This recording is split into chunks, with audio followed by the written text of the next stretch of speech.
आगामी फागुन 21 गते हुने प्रतिनिधि सभा निर्वाचनको मिति नजिकिएसँगै काठमाडौँ क्षेत्र नम्बर 3 का उज्यालो नेपाल पार्टीकी समानुपातिक उम्मेद्वार माया डोल्मा लामाले बौद्धमा आफ्नो स्पष्ट एजेन्डासहित घर दैलो अभियान तीव्र पारेकी छिन्। पार्टी अध्यक्ष कुलमान घिसिङ उपत्यका बाहिर भए पनि माया डोल्माले आज विभिन्न टोलमा पुगेर चुनावी प्रचार प्रसार स्वरूप घर दैलो गरेकी हुन्। प्रत्यक्ष रूपमा स्थानीयसँग भेटघाट गर्दा उज्यालो नेपाल पार्टी प्रति मतदाताले मत दिने आश्वासन दिएको माया डोल्मा बताउँछिन्।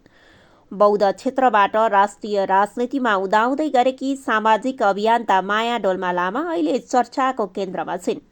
महिला सशक्तिकरण र आदिवासी जनजातिको अधिकारका क्षेत्रमा लामो समयदेखि सक्रिय रहँदै आएकी लामा व्यवहारिक ज्ञान, इमान्दार छवि र निरन्तर सामाजिक योगदानका कारण आम नागरिकमाझ भरोसायोग्य व्यक्तित्वको रूपमा परिचित छिन्। उनको राजनैतिक यात्राले बौद्ध क्षेत्रसहित काठमाडौँका आदिवासी जनजाति, महिला र समाजसेवामा संलग्न समुदायमा उत्साह थपिएको छ। महिला, आदिवासी जनजाति र सीमान्तकृत समुदायको वास्तविक समस्या नीति निर्माण तहसम्म नपुगुन्जेल समावेशी विकास सम्भव नहुने उनको बुझाइ छ। त्यसैले समानुपातिक प्रणाली मार्फत संसदमा पुगेर यी समुदायको आवाज बुलन्द बनाउने माया डोल्माको लक्ष्य छ।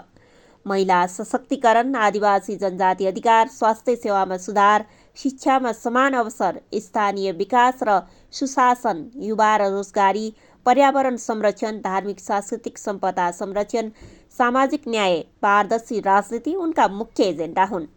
माया डोल्मालाई बौद्ध क्षेत्रका स्थानीय बासिन्दा, समाजसेवी र महिला समूहहरूले भरोसायोग्य उम्मेद्वारका रूपमा लिएका छन्। पक्कै पनि समानुपातिक प्रणालीमा अनुभवी समाजसेवक र महिलाको उपस्थितिले संसदलाई अझ समावेशी र व्यवहारिक बनाउनेमा स्थानीयको विश्वास छ।